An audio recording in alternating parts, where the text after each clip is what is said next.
Holidays-nale, adu namma GT Holidays da.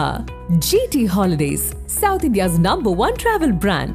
You know you are special when you're with GT Holidays. 35 ஆண்டுகளாக பல டாக்டர்களை உருவாக்கிய Prakash இன்ஸ்டிடியூட்டின் NEET repeaters course, டே scholars மற்றும் residential program. உங்கள் வெற்றியை உறுதி செய்யுங்கள். ஒரு கேஷுவல் வாக்கு, அந்த பழைய அந்த பரட்ட ரஜினியை பார்த்த ஒரு ஃபீல் இருந்துச்சு. ஒரு 74 வயசு மாதிரியே தெரியல, ஒரு 24 வயசு பையன் நடந்து வர்றது மாதிரி. ஸ்ட்ரக்சர் என்னங்க அப்படி வச்சு ஃபிட்டாக வச்சுருக்காங்க, பேண்ட் ஷர்ட் போட்டு அப்படி வாக் பண்ணி வருது. ஓல்டு கட்டப்பில் அந்த தாடி ட்ரெய்லரே இப்படி தெரிக்குதுன்னா, ஸோ மெயின் பிக்சர் எப்படி இருக்கும்? 30 வருடங்கள் ஆஃப் பண்ணி வச்சுருக்கேன் ஒருத்தருங்கும் போது, அதுக்கு முன்னாடி என்ன யார் தேவா அப்படிங்கும் போது ஓப்பன் பண்ணால் அங்கே தான் வந்து ஓப்பனிங்கே டெரராக இருக்கும். ஸோ அந்தளவுக்கு ஒரு மாசாக வந்து ரஜினி சார் எந்த அளவுக்கு அவர் வந்து ஒர்க் பண்ண முடியுமோ அதை விட வந்து ஒரு ஸ்டெப் நான் அதிகமாக 30 வருஷமாக ஒருத்தன் ஆஃப் பண்ணி வச்சுருக்கேன். அவன் வந்தானா சத்யராஜ் டைலாக் கொடுக்கும்போது டார்க் ரூமில் ஒரு ஷட்டர் ஓப்பனாக, டோர் ஓப்பனாக, ஷேடோவில் அப்படி டேர்ன் பண்ணால் ஒரு ஐபால். அமெரிக்கானே ஒரு கேமியோ ரோல் மாதிரி தான் தெரியும், ஆனால் உங்களுக்கு கிட்டத்தட்ட பார்த்தீங்கன்னா படம் ஃபுல்லாக வர்றது மாதிரியான ஒரு ஃபில்லப் பண்ணியிருக்காரு. ஸோ அந்தளவுக்கு பார்த்தீங்கன்னா எல்லா பேருமே இதில் உபேந்திரா வந்து ஒரு மாஸ் ரோல் பண்ணியிருக்காரு. இன்றைக்கி உலகம் பூரா ஃபேமஸ் ஆகிட்டார் செபின் ஒரே பாட்டில். இந்த பீடியை பிடிச்சிட்டு ஒரு ஸ்டைலில் வாக் பண்ணி வர பார்த்தீங்களா, சிகரெட் பீடி இதெல்லாம் வந்து ரஜினி சார் விட்ட எந்த ஆர்டிஸ்ட்டுக்கு செட் ஆகும்? அதெல்லாம் தியேட்டரில் பாருங்கள், தெரிவிக்கும் பாருங்கள். இந்த பீடிலாம் பிடிக்கிற ஷாட்லாம் நீங்கள் மற்றவங்க பீடி பிடிக்க சொல்லுங்களேன் பார்ப்போம். இவர் அந்த ஷாட் வாக்கபிள் ஷேட் பார்த்தீங்களா எப்படின்னு பார்த்தேன் அந்த நட. அதெல்லாம் ரஜினிக்கே உறுத்தான சில விஷயங்கள்.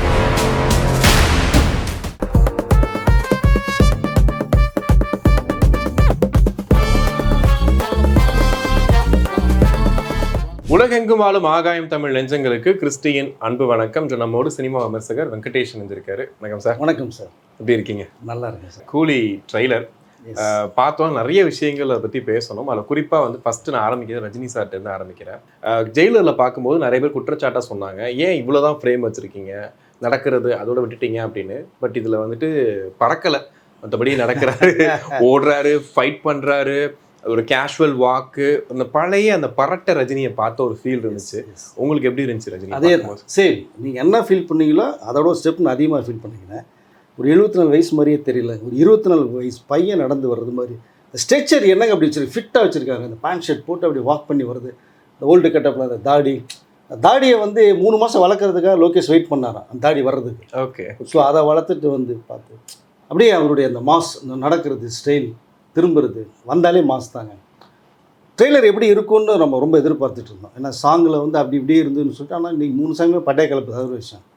ஒரு ட்ரெய்லரில் லோகேஷ் ஒரு மாஸ் காட்டி மிரட்டி வச்சுருக்காங்க. ட்ரெய்லரே இப்படி தெரிக்குதுன்னா, ஸோ மெயின் பிக்சர் எப்படி இருக்கும்? ஸோ அந்தளவுக்கு ஒரு மாஸாக வந்து ரஜினி சார் எந்த அளவுக்கு அவர் வந்து ஒர்க் பண்ண முடியுமோ அதை விட வந்து ஒரு ஸ்டெப் நான் அதிகமாக்கும். ஏன்னா ரஜினி சாருடைய ஸ்டைல் போகிறது எல்லாருமே தெரிஞ்சுது. பட் அதை விட நான் ஏதாவது ஒன்று பண்ணணும் அப்படின்னு நினச்சேன். பட் இதில் பண்ணியிருக்கேன் அப்படின்னாரு. அது ட்ரெய்லரில் நம்ம பார்க்க முடியும். ஓகே. ஸோ அந்த வரைக்கும் பார்க்காத ரஜினினார் அது பார்க்கும்போது தெரியும். Yes, definitely. ஏன்னா நீங்கள் மற்ற ஆக்டர்ஸில் ஒரு ஸ்பேஸ் கொடுத்து நீங்கள் ட்ரெய்லர்லேயே பார்த்தீங்கன்னா மற்ற எல்லா பேருமே வந்துடுவாங்க. அதுக்கப்புறம் தான் இவருடைய என்ட்ரி வரும்.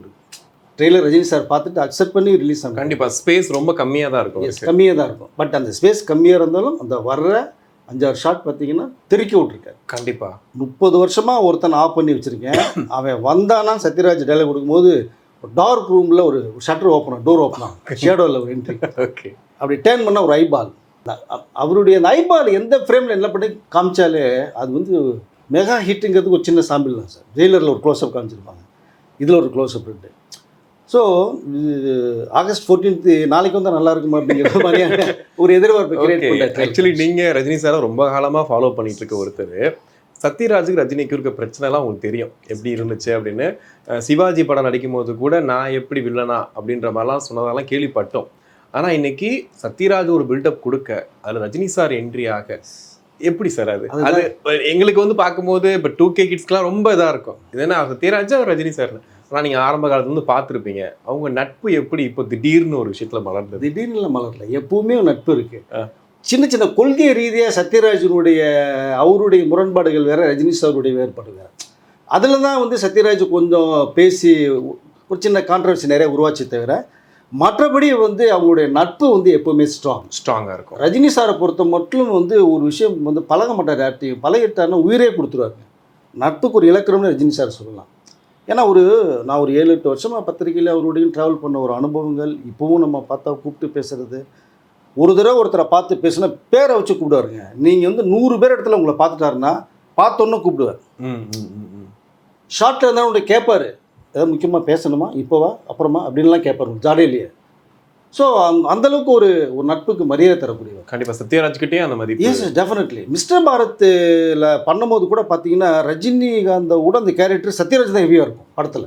பட் அந்த கேரக்டர் நின்னா தான் என் கட்டி நிற்கும்னு சொல்லுவார். ஓகே, அது எம்ஜிஆருடைய ஃபார்முலா. வில்லனுடைய நல்லா இருந்தால் தான் ஹீரோ நிற்க முடியும். அது மாதிரி தான் அந்த ரஜினி சார். மற்ற ஆர்டிஸ்டுடைய அந்த ஸ்பேஸ் கரெக்டாக கேரக்டர் இருந்தால் தான் பட் நான் நிற்க முடியும் அப்படின்றது அவருடைய பாலிசி. கண்டிப்பாக இதில் எல்லா பேருக்குமே பார்த்தீங்கன்னா அந்த ஸ்பேஸ் இருக்குது. அமெரிக்கானே ஒரு கேமியோ ரோல் மாதிரி தான் தெரியும். ஆனால் உங்களுக்கு கிட்டத்தட்ட பார்த்தீங்கன்னா படம் ஃபுல்லாக வர்றது மாதிரியான ஒரு ஃபில்லப் பண்ணியிருக்காரு லோகேஷ். கண்டிப்பாக.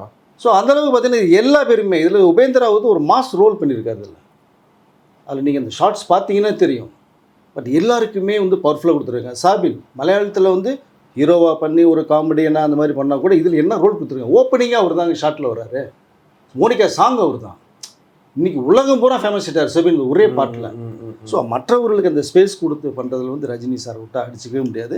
இந்த ட்ரெய்லர் பொறுத்த மட்டும் அவருடைய நீங்கள் வந்து இந்த பீடியை பிடிச்சிட்டு ஒரு ஸ்டைலில் வாக் பண்ணி வர பார்த்தீங்களா, இந்த சிகரெட் பீடி இதெல்லாம் வந்து ரஜினி சார் விட்டால் எந்த ஆர்டிஸ்ட்டுக்கு செட் ஆகும்.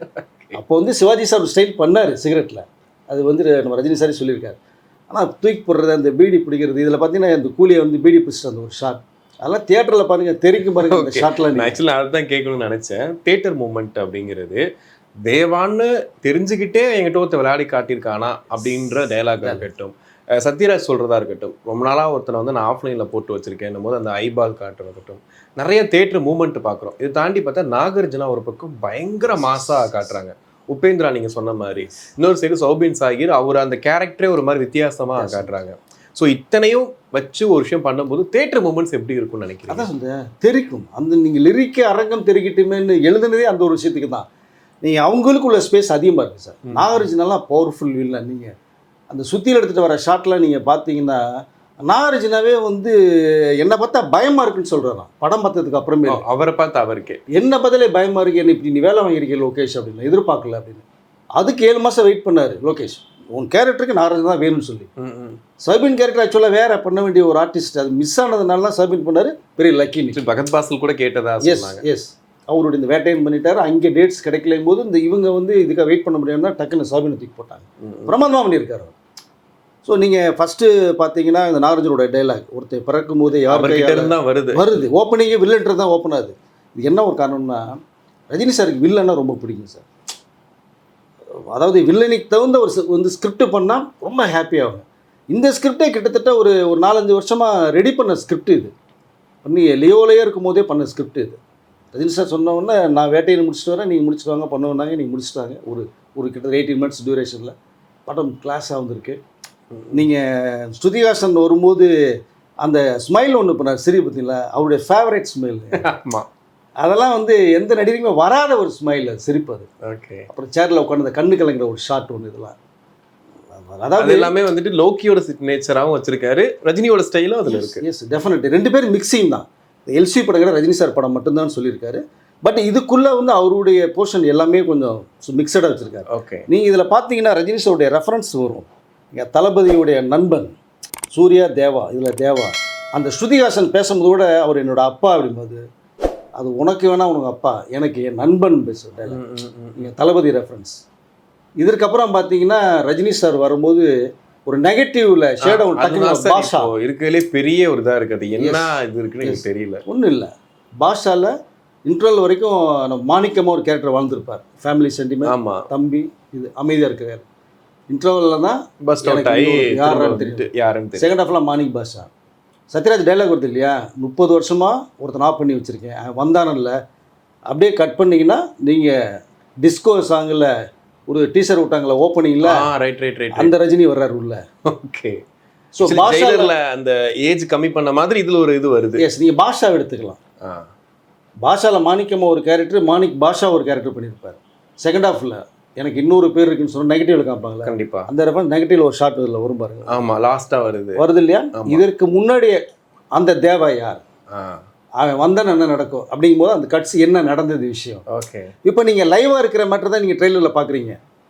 30 வருடங்கள் ஆஃப் பண்ணி வச்சுருக்கீங்க ஒருத்தருங்கும் போது அதுக்கு முன்னாடி என்ன யார் தேவா அப்படிங்கும்போது ஓப்பன் பண்ணால் அங்கே தான் வந்து ஓப்பனிங்கே டெரராக இருக்கும் உங்களுக்கு. கண்டிப்பாக. ஆனால் அது தீ ரஜினின்னு சொல்கிறாங்களே சார். தீயில் வந்துட்டு ரஜினி சாரோட கேரக்டரும் ஒரு ரக்கடான கேரக்டர்.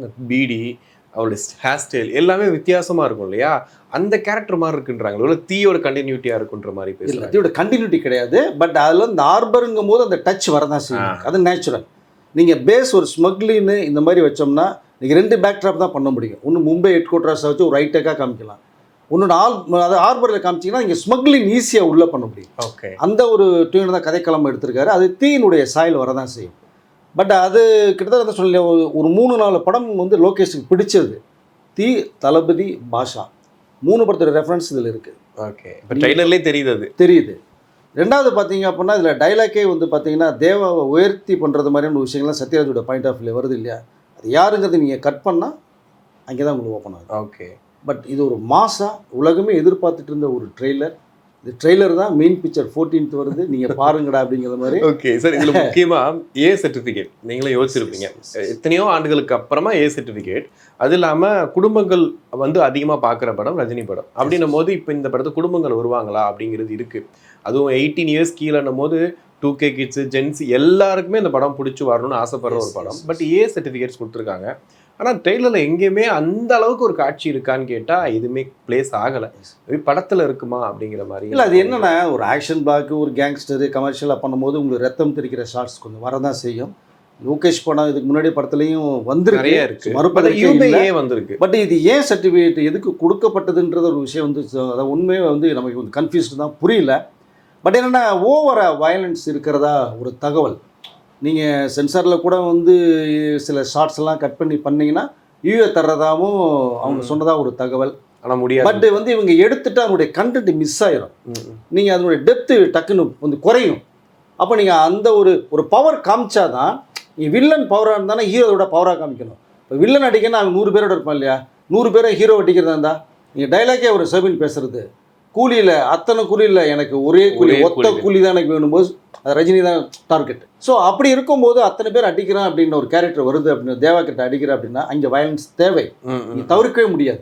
இல்லை, ஆக்சுவலி இன்டர்வியூவில் கூட கேட்டாங்க ஏன் இவ்வளோ வயலன்ஸ்னும் போது காம்ப்ரமைஸ் ஆக முடியாது, நாட் காம்ப்ரமைஸ், நான் வந்து வயலன்ஸ் வச்சு தான் தீர்வேன்ற மாதிரி சொன்னார்.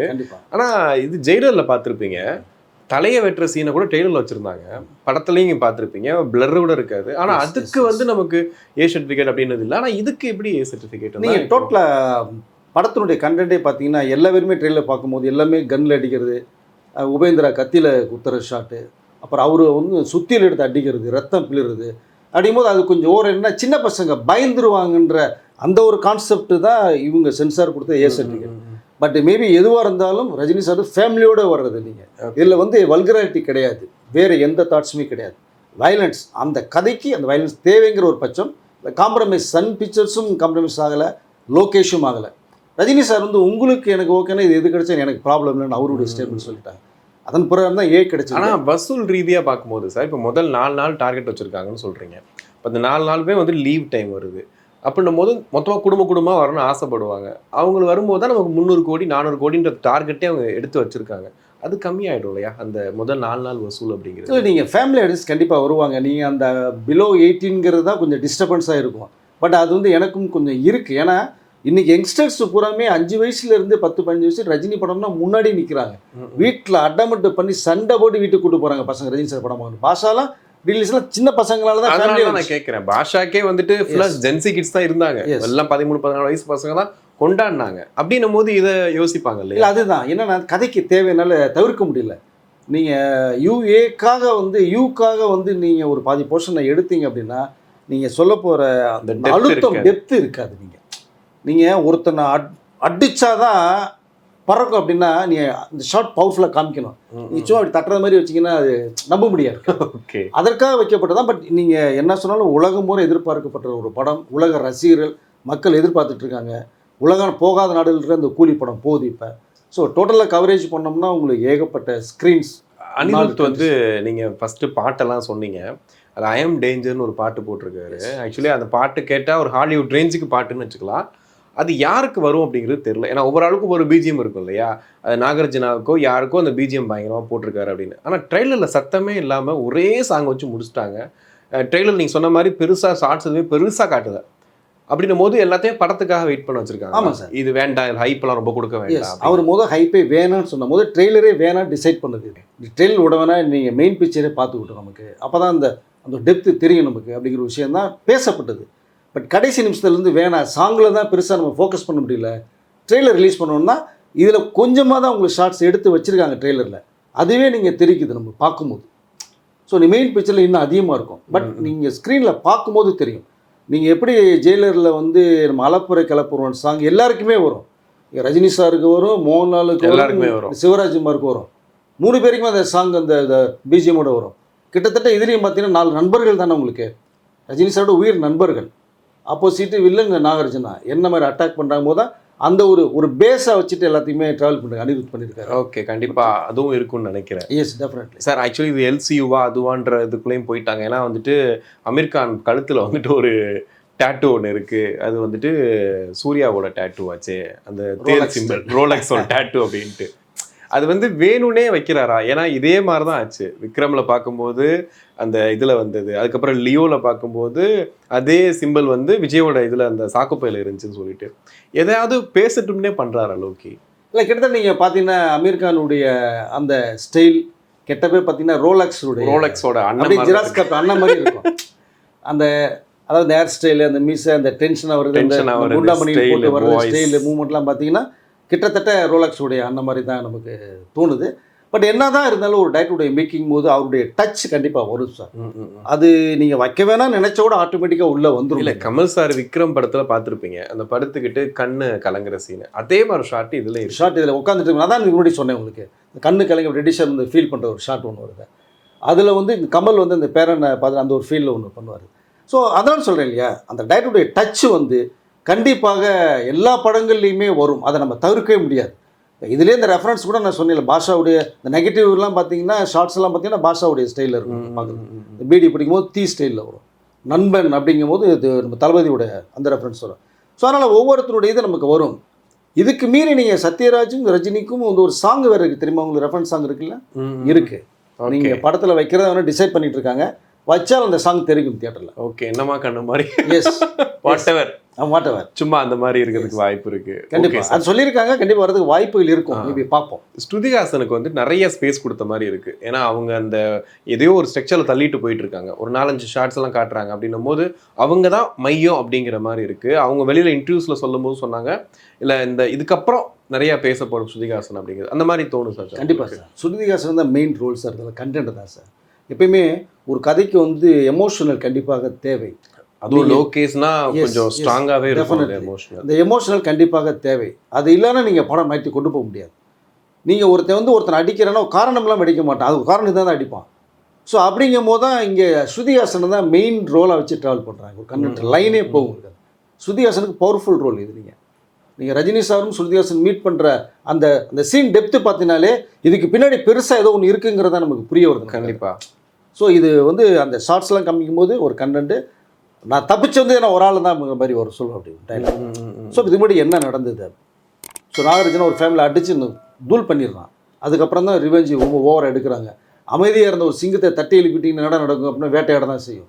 அது 30 வருஷமாக ஆப் பண்ணி வச்சு உள்ளே வந்துட்டாண்டாங்க மேட். ஸோ இதுக்கப்புறமேலு நீங்கள் ஃப்ளாஷ்பேக்கில் போகிறது இவங்களுடைய கேரியர்னா, அந்த நண்பர்களுடைய மேட்டர்னா, வில்லன் என்னங்கிறதான் கதைக்களம். ஓகே, பியூட்டிஃபுல்லாக பாஷா பார்த்த எஃபெக்டோட அதிகமாக இருக்குது. ஓகே, லோக்கியோட படத்தில் எல்லாத்துலேயுமே அந்த வெப்பன்ஸ் பயங்கரமாக பேசப்படும். இப்போ மாஸ்டரு இதெல்லாம் எடுத்துக்கிட்டா கூட அந்த கையில் காப்பை கூட கழட்டி அடிப்பாங்க.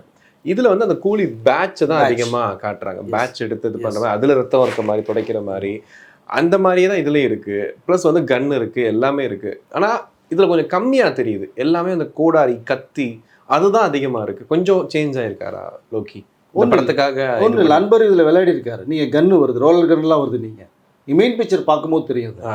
ஆக்சுவலாக அன்பருடைய மேக்கிங்கே இதில் ரொம்ப அருமையாக இருக்குது.